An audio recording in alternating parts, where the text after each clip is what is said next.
Hey guys, welcome back to another video. In this video, we're going to go over an Asian session trading strategy that you can use alongside ICT, alongside SMC to help you essentially build a system and pass funding challenges. And it's actually something that I use quite often. So let's just get started by drawing out the Asian session range. You'll also want to utilize a indicator called FXN Asian session range. So that is range, here we go.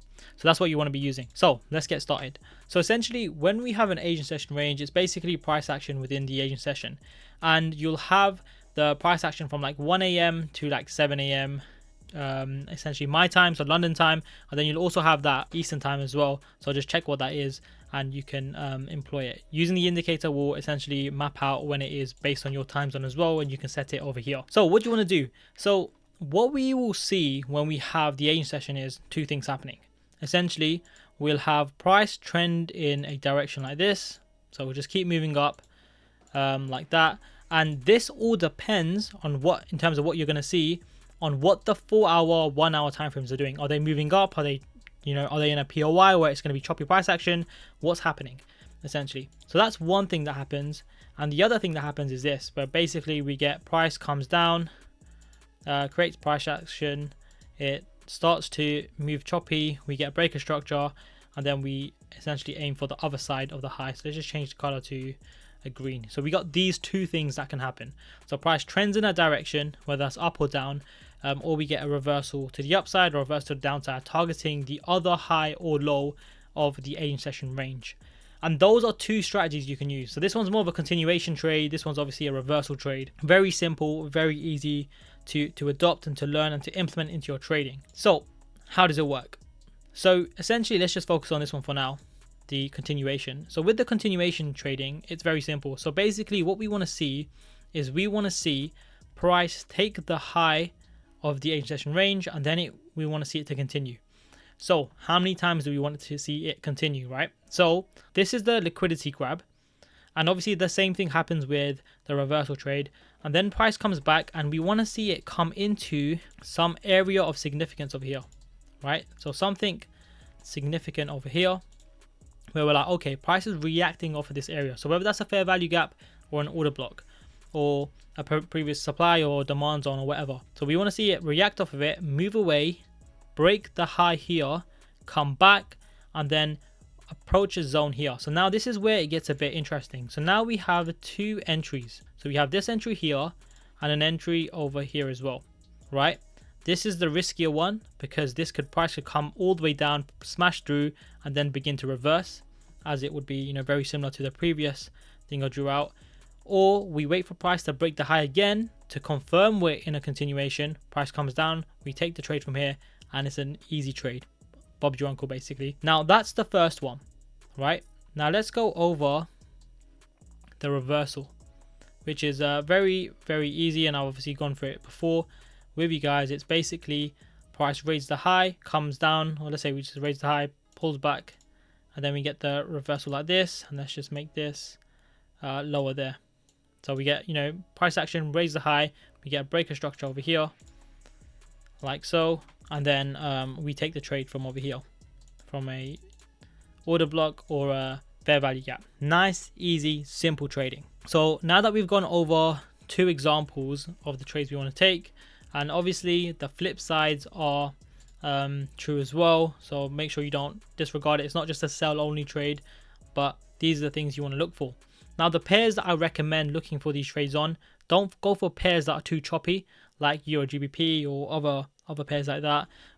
GBP NZD as an example, GBP JPY another example. Go for pairs like GBP USD, Euro USD, AUD USD. These are pairs where we'll get nice smooth price action, and you want to obviously test it, back test it as well. So double check that as well. So these are the pairs we want to be looking for. So let's go into some examples. Top.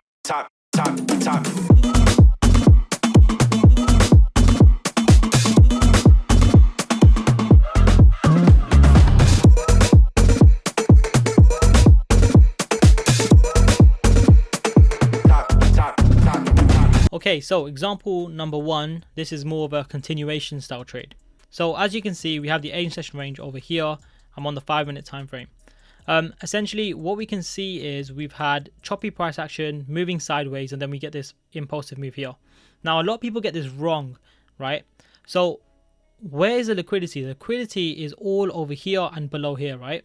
So if price is going to do an Asian session sweep where it's going to raid one and go for the other, it's already raided this quite like, look at 6:45, 7 a.m. London time, UK time, right? So it's taken the liquidity already. There's not much liquidity being built up here, although it is an explosive move, so there will be liquidity here. But that liquidity has been taken, and it just depends whether there is actually liquidity here that price wants to take in this scenario. Obviously it's a continuation trade, and I've already told you this, so price is not going to sweep the low, but it's worth understanding this and thinking, okay, so if this is the case, then I know that this isn't the high that I need the liquidity sweep from. It's already been taken. Also, for continuation trades, a very good hint is when price does this early move beforehand, it usually suggests that price is going to continue in that direction. Okay, and as you can see, price has already taken it, it's moved down, it's tapped into this area here, which is of significance. So I'm just gonna draw it out, and now what we'll see is we'll get a reaction from it like so, and now we know we're on a continuation because look at the way the candles are moving. Big candles, meaningful candles, momentum. So now what we're looking at is, right, so price is moving away, we have, you know, let's say an order block here, fair value gap is over here, price should come back and correct it. So like I said, that's the first move. This is the second move up. Price comes down, fills the fair value gap, and we wouldn't look to enter into this one because look how big that fair value gap is, right? It's too big. Then what are we waiting for? Price to move up again further. So now we're in the London session. Now we got that London push, we got that London volatility in the market. Now we're looking at price move away. Now notice how when price pushes away here, we've got this thing and it's going to create a fair value gap unless price comes down. Right, fair value gap created, right? Very easy. So first push, second push, comes down, moves up. Now the third entry is very simply here, right? Super simple. It's also tapping into a zone that price previously reacted from here and then got that momentum move from. So very simply, all you got to do is put your stop loss here. You want to protect yourself maybe below that candle's wick, and then you want to take it to a 1 to, let's say a 1 to 5, very simply. And literally, if I just play it out, we eventually get tapped in at some point over here. Oh, sorry, I meant to cover the fair value gap as well. So like that, like so. And as you can see, price reacts and moves away and gives you a 1 to 5 effortlessly. There we go. So if I just refine that further, there, very easy, very simple 1 to 5, and then we can obviously get a bit more by just tweaking that, but I just was a bit safe here. But so very simply, a nice 1 to 5. Usually though, to be fair, prices dropped down here, but that's news, so you'd be out of the trade anyway at this point. And this was a Friday, so if you're wondering why price dropped so suddenly, it's because of that. But now let's look at an example of a reversal. Okay, so let's look at this reversal trade. So it's actually the previous week on the same pair, or the same week. So essentially in this trade, we had the Asian session, we got the low marked out, we had the high here. Price takes a early morning sweep of that high. So essentially we're thinking, okay, possible continuation. We're reacting off of this area here. So if I just move that further a bit, we can see we do react off of that area and we're pushing up. So at this point we're looking at, maybe we could take a continuation trade. So as I'll move, what you'll see is we start to take the liquidity here, the high, the second time. We then push lower and then we start getting wicks to the downside. And these wicks essentially tell us that, oh, there is momentum pushing price down. We get this sort of candlestick here. And then we take the high again, right? And now what we're looking for is, right, now it's like, okay, price is moving sideways because that's choppy price action here. And we're thinking, okay, if price is moving sideways, what do we want to do? We want to sort of be cautious. So is price going to continue? So obviously we're going to wait for the third price. We want to see some trending first before we take a continuation trade, or we're going to see if this low gets broken or a low gets broken, and then we can take a trade to the downside. So as you can see, we get this, we push up, we move down. So now we're looking at this structure to break here, right? So nice low put in. And the reason why we look at it, because that's a demand zone. Look at that candlestick there. There's an order block there. There's a fair value gap. If that gets broken with a candle close on the 5-minute time frame, we can look for shorts.